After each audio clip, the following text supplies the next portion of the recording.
ವಿಜಯನಗರದ ಒಂದು ಮುಖ್ಯ ದಾರಿ. ಅದು ಒಂದು ಕೆರೆಯ ದಡಕ್ಕೆ ಸೇರುತ್ತೆ. ಆ ದಾರಿಲ್ ಹೋಗೋ ಬರೋರು ಪ್ರತಿಯೊಬ್ರು ವಿಶ್ರಾಂತಿ ಪಡೆಯೋಕೆ ಅಲ್ಲಿ ಬಂದು ಕೂತ್ಕೋತಾರೆ. ನಾನ್ ಎಸೆಯೋ ಕಲ್ಲು ನೀರ್ ಮೇಲೆ ತುಂಬಾ ದೂರ ಹೋಗುತ್ತೆ. ನೀನ್ ನನ್ನನ್ನ ಸೋಲ್ಸಕ್ಕೆ ಆಗಲ್ಲ. ದೂರ ಹೋಗ್ಬಹುದೇನೋ, ಆದ್ರೆ ನನ್ಗಿಂತ ಕಡಿಮೆನೆ.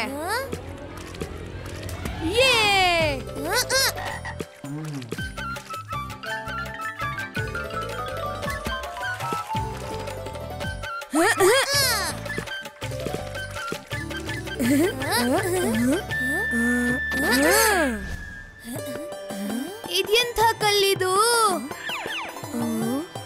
ಇದ್ರ ಮೇಲಂತೂ ಏನೋ ಬರ್ದಿದೆ.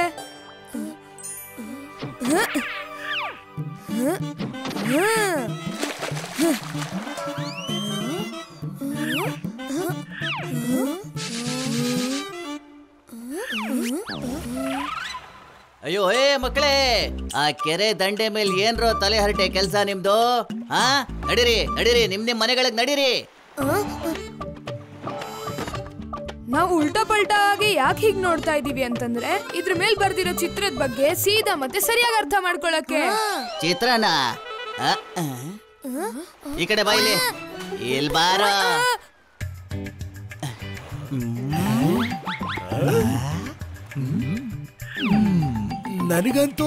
ನನಗಂತೂ ಇದು ಕತ್ತೆ ತರ ಕಾಣಿಸ್ತಾ ಇದೆ. ಕೂಲು ಮತ್ತೆ ಒಡೆದೋಗಿರುವಂತ ಮಡಿಕೆ, ಇದ್ರ ಅರ್ಥ ಏನಿರ್ಬಹುದು?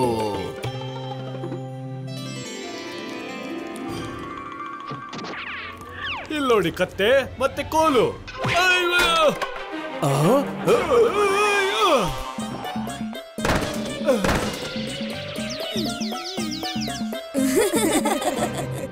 ನಾನ್ ಸ್ವಲ್ಪ ಸಮಾಧಾನದಿಂದ ಯೋಚಿಸ್ಬೇಕಾಗತ್ತೆ.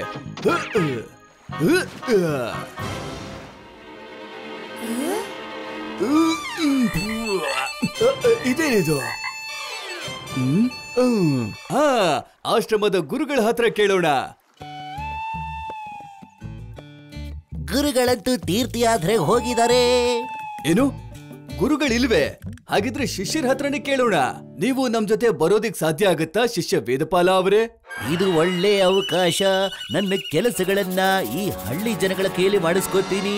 ಅಯ್ಯೋ, ಆಶ್ರಮದಲ್ಲಿ ತುಂಬಾ ಕೆಲಸ ಉಳ್ಕೊಂಡಿದೆ. ಆ ಕೆಲ್ಸನ ಯಾರು ಮಾಡೋರು? ಸರಿ, ನಿಮ್ ಕೆಲ್ಸನ ನಾವು ಮಾಡ್ತೀವಿ ಬಿಡಿ. ಸರಿ, ಇವ್ರ ಕೆಲ್ಸನ ಆದಷ್ಟು ಬೇಗ ಮುಗಿಸ್ಬಿಡೋಣ.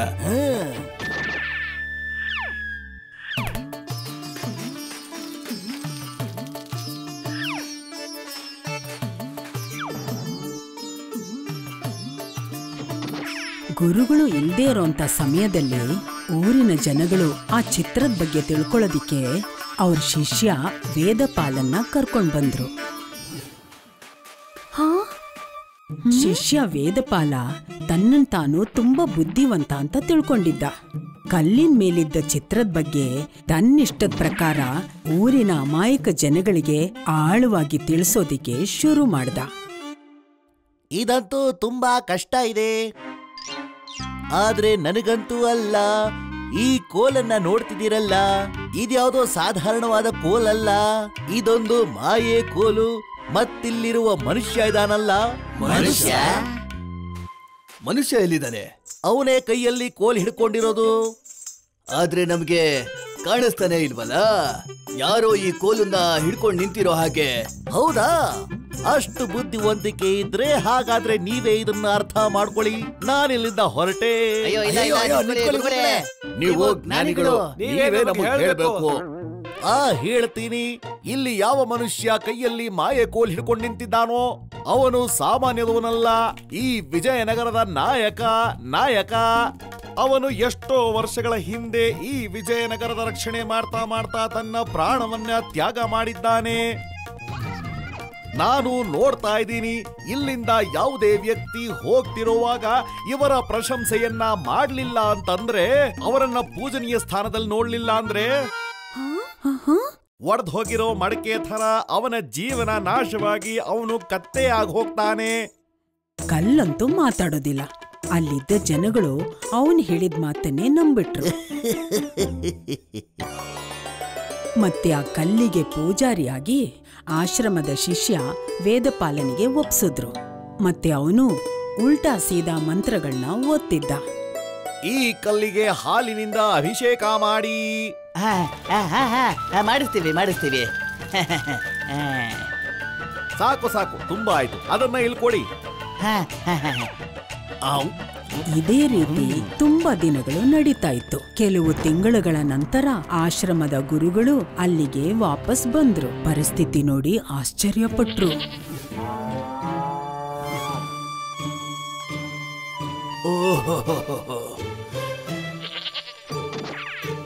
ನನ್ನ ಪ್ರೀತಿಯ ಪ್ರಾಣಿಗಳೇ, ಆಶ್ರಮಕ್ಕೆ ಎಂಥ ಗತಿ ಬಂದಿದೆ.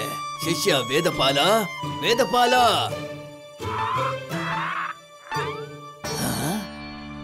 ಇವುಗಳೆಲ್ಲ ಆ ಕಡೆಗೆ ಯಾಕೆ ತೋರಿಸ್ತಾ ಇದ್ದಾವೆ?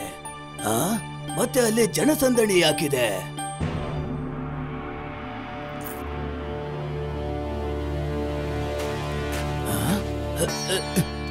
ಇದೇನಿದು?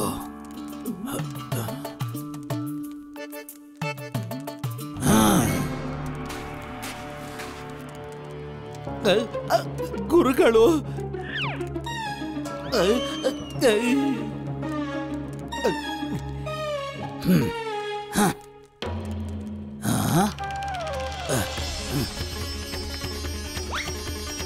ಅಯ್ಯೋ ಇದೇನ್ ಮಾಡ್ತಾ ಇದ್ದೀರ ನೀವು?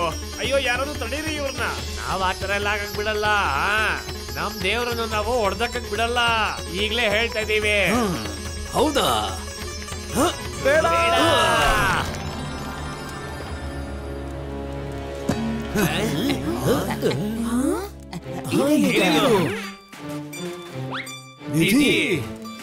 ಕಲ್ಲಿನ ಮೇಲಿದ್ದಂತ ಚಿತ್ರ ಏನ್ ಹೇಳ್ತಿತ್ತು ಅಂದ್ರೆ, ನಾವು ಯಾವುದಾದ್ರೂ ಲೋಹದ ವಸ್ತುವಿನಿಂದ ಇದನ್ನ ಹೊಡೆದ್ರೆ ನಮ್ಗೆ ನಿಧಿ ಸಿಗುತ್ತೆ ಅಂತ. ಮತ್ ಹಾಗೆ ಮಾಡದೇ ಇರುವಂತ ವ್ಯಕ್ತಿ ಕತ್ತೆಗೆ ಸಮ ಅಂತ. ನೀವು ತಮ್ಮ ಸ್ವಂತ ಬುದ್ಧಿಯನ್ನ ಉಪಯೋಗಿಸದೆ ಒಂದು ವೇಳೆ ಕಣ್ಣುಗಳನ್ನ ಮುಚ್ಚಿ ಬೇರೆಯವರ ಮಾತನ್ನ ನಂಬಿದ್ರೆ ಹೀಗೆ ಮೂರ್ಖರನ್ನಾಗಿ ಮಾಡ್ತಾರೆ. ದಯವಿಟ್ಟು ಕ್ಷಮಿಸಿ ಗುರುವರ್ಯ. ಈ ನಿಧಿ ಅಂತೂ ಈ ಹಳ್ಳಿಗೆ ಸೇರಿದ್ದು. ಹಾಗಾಗಿ ಈ ನಿಧಿನ ಈ ಹಳ್ಳಿಗೆ ರಸ್ತೆ ಮಾಡಿಸೋದಿಕ್ಕೆ ಅಂತ ಬಳಸ್ಕೊಳ್ಳೋಣ. ಇದರಿಂದ ಪಟ್ಟಣಕ್ಕೆ ಹೋಗೋ ಜನರಿಗೆ ಅನುಕೂಲ ಆಗುತ್ತೆ.